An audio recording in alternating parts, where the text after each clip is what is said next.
The banks are in trouble because people are struggling.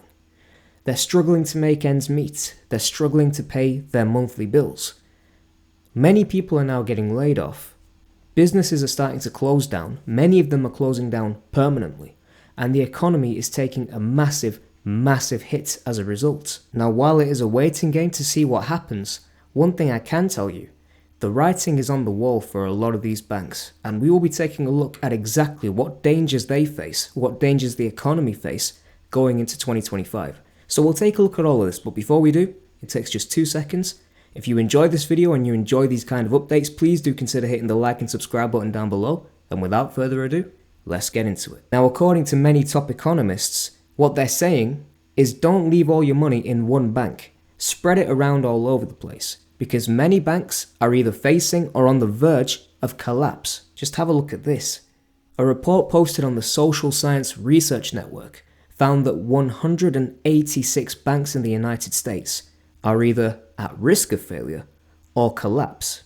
Now, what they're saying is that in the reports, if half of the uninsured depositors quickly withdrew their funds from any one of these 186 banks, even then insured depositors may face impairments, as the bank would not have enough assets to make all the depositors whole.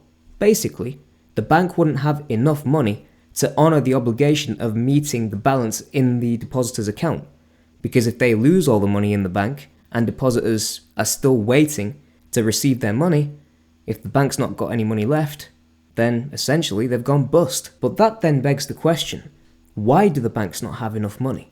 What's causing them to lose so much money where they can't honor the obligations of meeting the depositor's account balance? Well, take a look at this. US lenders lose $46 billion as customers at Capital One, Citi, JP Morgan Chase, Synchrony, Discover, Citi, and Bank of America face billions in delinquencies. Yes, billions of dollars in delinquencies.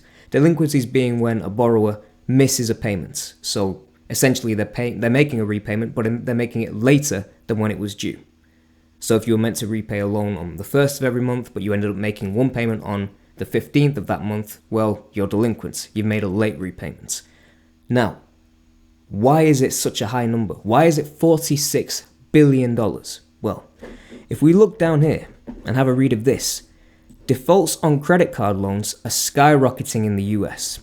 Lenders are now witnessing a 14-year high in credit card defaults, according to the Financial Times. We've spoken before on this channel about credit card debts. A lot of people are struggling to pay that off. The bad credit forced lenders to collectively write off a whopping $46 billion in loans that are considered seriously delinquent in the first 9 months of 2024. We're still waiting to find out what the last 3 months of 2024 look like. So that $46 billion figure could be much higher as soon as that data is released. But it's even more troubling when you factor in that the $46 billion figure represents a 50% year-over-year increase. They're having to write off such a huge amount in loans. They are taking some very heavy losses. Look at this from Business Insider. Big banks are bracing for losses as Americans struggle to pay off the debt. US consumers and businesses are having trouble paying off credit, auto and commercial real estate debt. Banks have increased their reserves in part to prepare for loan losses. But how far can you go? How much can you accept in losses, in delinquencies? We've spoken about the impact of layoffs throughout 2024 and what we're expecting to see going into 2025.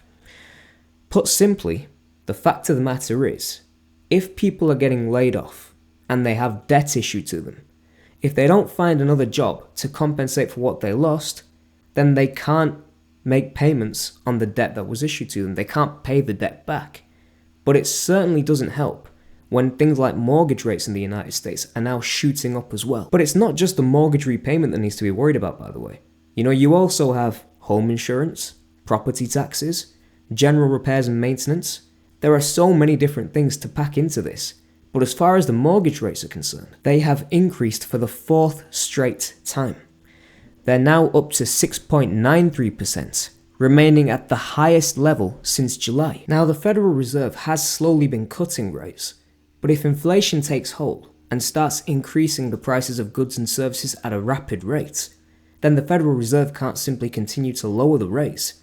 They either have to put a pause on it or increase the rates to match or counteract the inflation rates. And with the incoming Trump administration wanting to favour the use of tariffs on foreign goods and services, it could very well be possible that consumers in America will have to pay a lot more for their standard goods and services. A tariff is basically another way of saying an import tax. Basically, let's say you were going to buy a coat from abroad, made in China for example, that cost $100. You would pay the standard selling price of $100 if there was no tariff in place, no tax. However, if a tariff was put in place, let's say of 20% on the cost of goods from China, you would then have to pay the $100 plus an additional $20 on top.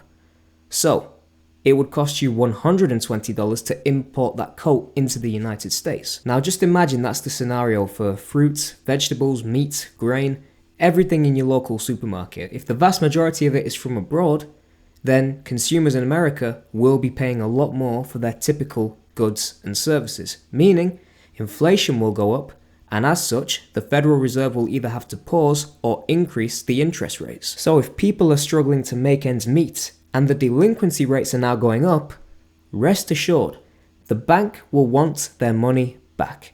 They lent you the money, you borrowed it, but they want it back. And it's not as if the banks aren't already taking action on this. Have a look at this. Car repossessions surged by 23%. People are missing out on payments, on the loans that they took out to get a car. Banks are now repossessing those cars because they want the money back. But again, it's down to the financial pressures that the American people are facing. Let's just have a quick read of this. In 2024, car repossessions have risen by 23%, reflecting the growing financial pressures many Americans are facing. According to a report by Cox Automotive, from July 2024, this spike represents a 14% increase from pre-pandemic levels in 2019. The sharp rise in repossessions, unrelated to vehicle mechanical issues, underscores the challenges consumers face in staying current on their auto loan payments amidst rising interest rates and an unstable economy. Remember what we said before? Interest rates are increasing, people are getting laid off, they can't afford what they had on their debts, the payments on their debts. So, what does that mean? Well, people are not saving money because the cost of living has gone up. The prices of goods and services have gone up. The interest rates on their debt have gone up, so their debt repayments have gone up. Basically, their saving rates are now zero, and they're having to live off debt to survive. If you have 3 different types of debts, let's say you had credit card debts, household debts, car debts. You need to be in credit card debt because you need to afford your everyday goods, like your food, your bills, your heating, etc. You decide to start a family. You need to upgrade your car because you need more space. Let's say you have a 2-seater, you need to upgrade to a 5-seater to start a family. If you have a house that you want to buy, but you can't afford the price because the prices are slowly ticking up, then you need to get a mortgage. But now the mortgage rates are starting to go up. You are trapped in this system of debt. And as the consumer, you are left worse off because if you can't make the repayments on all of those things, you could end up losing each of those things. And to be honest, this is one of the reasons why I'm working so hard to pay off my student loan. Because I do not like the idea of being in debt to someone that can control my life like a puppet master. Essentially, if they start taking things away from me, repossessing things that I need to try and generate money to survive and pay back the debt that I owe, or if I get laid off and then I can't pay back the debt that I owe, they make my life more miserable than it is by, and still repossess the assets that I own. Either way, I just don't like the concept of being subservient to someone else. And it's why I'm working so hard at the moment to pay off the student loan. And with 186 banks on the risk of collapse, who knows what will happen going into 2025? I mean, we're still yet to find out what the effect of Donald Trump's second term in charge of America will be. He's not been inaugurated yet, so come the 20th of January onwards, Let's see what happens going into 2025, and I will bring you all the latest details and updates when I have them. But until then, thank you all for watching. Please do consider liking and subscribing if you enjoyed this video. Drop a comment down below. Let me know your thoughts on this whole situation. I mean, are you stuck in debt? What are your plans to try and get out of it? Let me know your situation. I'd love to hear from you.